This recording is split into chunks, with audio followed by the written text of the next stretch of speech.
Hello everyone, आप सभी का आपके अपने चैनल सारस ट्यूटोरियल पे बहुत बहुत स्वागत है। आज मैं आप लोगों के लिए यानी कि क्लास 10 के बच्चों के लिए समास का अलंकार का और ऐसे राइटिंग जो है आप लोगों का अनुच्छेद लेखन और पत्र लेखन का इम्पॉर्टेंट क्वेश्चंस लेकर के आई हूँ for your upcoming HSLC exam.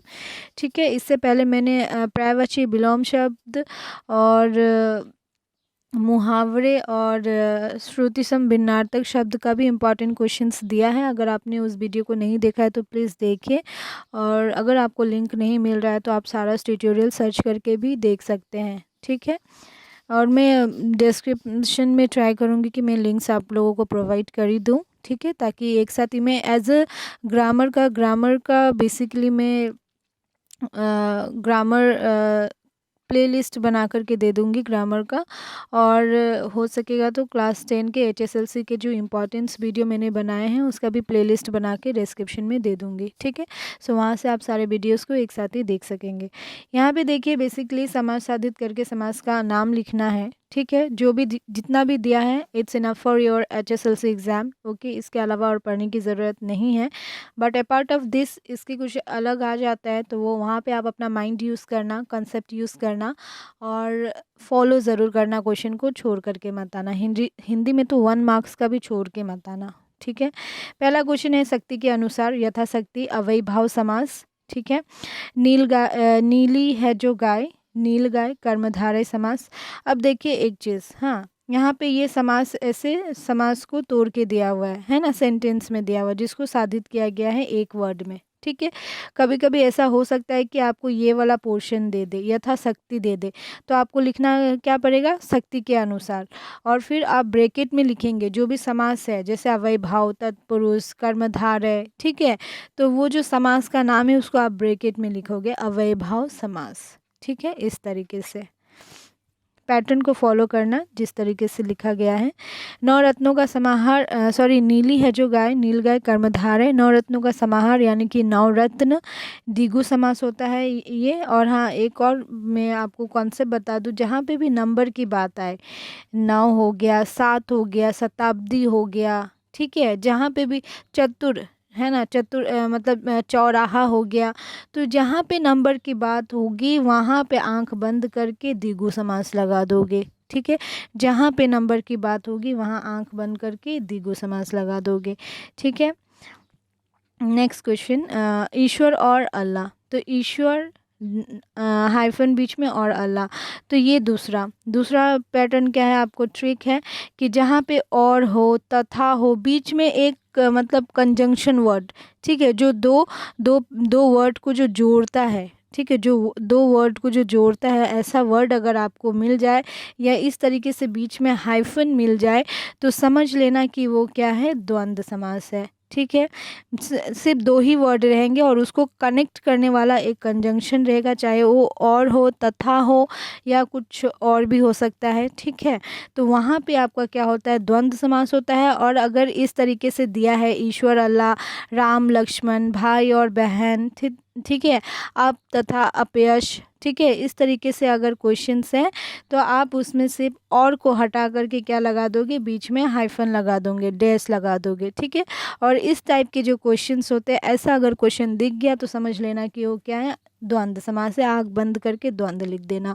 ठीक है, नेक्स्ट क्वेश्चन देखते हैं। मैं 3 ट्रिक बताऊंगी 3 समास को पहचानने के लिए। पीत है अंबर जिनका, पीतांबर यानी कि कर्मधारय समास। 4 राहों का समाहार, देखिए यहाँ पे क्या है, 4 है, तो 4 राहों का समाहार क्या हो जाता है, चौराहा हो जाता है। और जहाँ पे नंबर की बात आए वो हमारा क्या हो जाता है, द्विगु समास हो जाता है। भाई और बहन, ठीक है, भाई और बहन, ये हमारा क्या है, भाई और बहन, ठीक है, तो ये हमारा भाई बहन हो जाएगा, बीच में क्या आ जाएगा, डैश आ जाएगा। ठीक है, तो यहाँ पे क्या है, एक मतलब एक वर्ड से 2 वर्ड को कनेक्ट किया गया है, तो ये क्या हो जाएगा, द्वंद्व समास होगा। ठीक है, नेक्स्ट क्वेश्चन, रसोई के लिए घर कॉमन है, तत्पुरुष समास ही होता है ये, रसोई के लिए घर, रसोई घर, तत्पुरुष समास। ठीक है, अब यहाँ पे देखिए, यहाँ पे एक ट्रिक आपको समझाना है कि नील है कंठ जिसका, ठीक है, नीलकंठ है ना, नीलकंठ अर्थात क्या होता है, शिव होता है। ठीक है। जहाँ पे इस तरीके के क्वेश्चंस आए कि नीलकंठ है, लंबोदर है, ठीक है, जिससे हमें भगवान का या किसी और चीज़ का मतलब मीनिंग पता चले, वहाँ पे ऑलवेज भी बहुब्रीहि समास, ठीक है। नीलकंठ हो गया, लंबोदर हो गया, फिर चक्रपाणि हो गया, ठीक है। इस तरीके का जो होता है जहाँ पे एक अलग मीनिंग निकले, जैसे कि नील है कंठ, नीलकंठ किसे कहते हैं, जिसका नीला कंठ होगा उसे नीलकंठ कहेंगे। बट नीलकंठ कहने से हमें शिव जी की भी मीनिंग का पता चलता है कि नीलकंठ हम लोग शिव जी को भी कहते हैं, ठीक है। तो यहाँ पे दो दो मीनिंग आ रहा है, तो जहाँ पे दो दो मीनिंग आए वहाँ पे आंख बंद करके बहुब्रीहि समास लगा देना, ठीक है। आपका समास का सिर्फ 2 ही क्वेश्चन आएगा, सिर्फ 2 क्वेश्चन आएगा। मान लो आपका एक क्वेश्चन आ गया द्वंद्व समास से, ठीक है, एक आपका द्वंद्व आ गया तो आप इजीली कर सकोगे, दूसरा आ गया द्विगु तो वो भी आप इजीली कर सकोगे, ठीक है। तो इस तरीके से नेक्स्ट क्वेश्चन है लंबा है उदर जिसका, तो लंबोदर, लंबा है उदर जिसका, उसको हम लोग क्या कहते हैं, लंबोदर। और लंबोदर किससे कहा जाता है, गणेश जी को कहा जाता है। तो ये भी क्या हो गया, बहुब्रीहि समास हो गया, ठीक है। नेक्स्ट है गगन चुंबी, तो गगन को चूमने वाला, तो ये क्या हो जाएगा, तत्पुरुष समास हो जाएगा, ठीक है। नेक्स्ट हमारा आता है अलंकार। देखिए अलंकार में मैंने आंसर पुट अप नहीं किया है, आंसर ऑलरेडी अलंकार का चैनल पे विथ PDF अवेलेबल है, आप लोग प्लीज़ वहाँ से देख लीजिए। लिंक नहीं मिल रहा है तो मैं शेयर कर दूँगी। और नाउ डेज़ में बहुत बिजी हूँ, कुछ है पर्सनल काम उसमें, ठीक है, इसलिए मैं आप लोगों की इतनी हेल्प नहीं कर पा रही हूँ, बट जितना हो सक रहा है मैं कोशिश कर रही हूँ, ठीक है। अलंकार में देखिए रूपक अथवा श्लेष अलंकार का साधारण परिचय प्रस्तुत करो, उपमा अथवा रूपक अलंकार का साधारण परिचय प्रस्तुत करो, अनुप्रास अथवा यमक अलंकार का साधारण परिचय प्रस्तुत करो। तो इन तीनों में से कोई एक क्वेश्चन डेफिनेटली टकराएगा, हो सकता है रूपक और अनुप्रास दे दे, या यमक या श्लेष दे दे, या उपमा या अनुप्रास दे दे, ठीक है। बट ये यहाँ पे जितने भी अलंकार दिए हैं सारे अलंकार आप लर्न करके जाएंगे, ठीक है।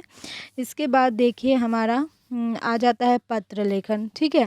पत्र लेखन में देखिए इंपॉर्टेंट क्वेश्चंस क्या है, मैंने पहले ही ये वीडियो शेयर किया था पत्र लेखन का, बट यहाँ पे मैं दे रही हूँ कुछ और इम्पॉर्टेंट, मतलब जो आ सकता है। यहाँ पे देखिए पहला क्वेश्चन है, ये इम्पॉर्टेंट है, परीक्षा की तैयारी के बारे में बताते हुए अपने मामा जी को एक पत्र लिखो, ठीक है। अब देखिए ये क्या है, हमारा फॉर्मल इनफॉर्मल लेटर है, ठीक है।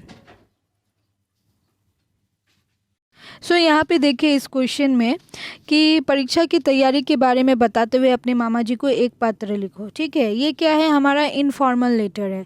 इनफॉर्मल लेटर लिखने का एक स्टेप्स होता है, आपका मान लो टॉपिक कुछ भी हो, बस आपको कैटेगराइज करना है कि वो इनफॉर्मल है या फॉर्मल है, ठीक है। मतलब कि आपका पर्सनल लेटर है या ऑफिशियल लेटर है। ऑफिशियल मतलब कि आप प्रधानाचार्य को लिख रहे हो, किसी न्यूज़पेपर के एडिटर को लिख रहे हो, तो वो आपका क्या हो जाता है, ऑफिशियल लेटर हो जाता है। मतलब फॉर्मल लेटर्स हो जाता है, ठीक है।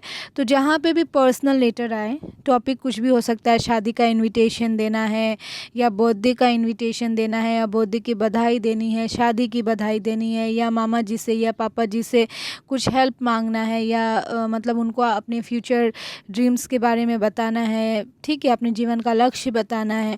तो आपको बस क्या, आपका जो बॉडी स्ट्रक्चर होगा लेटर का, ठीक है, जो बॉडी स्ट्रक्चर होगा, जो मेन कंटेंट होगा वही चेंज होगा अकॉर्डिंग टू क्वेश्चन। बाकी आपका जो स्टेप्स है वो स्टेप्स क्या होगा, सिमिलर होगा, उसमें कोई चेंजेस आपको नहीं करना है, ठीक है।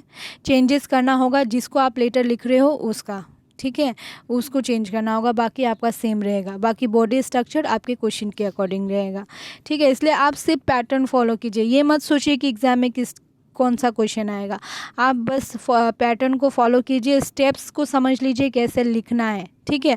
और मैंने पत्र लेखन के ऊपर वीडियो भी बनाया है कि किस तरीके से आप पत्र लेखन लिखोगे हर एक टॉपिक का, ठीक है, फॉर्मल इनफॉर्मल दोनों का ही। सो प्लीज़ आप उस वीडियो को देखिए, आपको आइडिया मिल जाएगा, क्योंकि अभी रट्टा मारने का कोई टाइम नहीं है आपके पास, ठीक है, रटने का कोई टाइम नहीं है। नेक्स्ट क्वेश्चन है हमारा, अपने प्रधानाचार्य को आर्थिक सहायता प्राप्त करने हेतु एक आवेदन पत्र।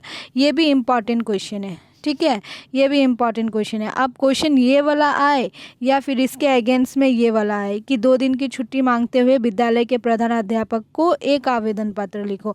दोनों ही आवेदन पत्र हैं, तो लिखने का जो हमारा स्टार्टिंग का जो स्टेप्स होता है वो सिमिलर होगा। आपका विषय चेंज हो जाएगा। यहाँ पे क्या है, आर्थिक सहायता आपको मांगनी है और यहाँ पे आपको 2 दिन की छुट्टी मांगनी है। ठीक है, तो आपका विषय चेंज हो जाएगा। अगर विषय चेंज हुआ तो डेफिनेटली आपका जो बॉडी पार्ट होगा, जहाँ पे आप पूरा मेन कंटेंट लिख रहे हो, वो पार्ट आपका चेंज हो जाएगा।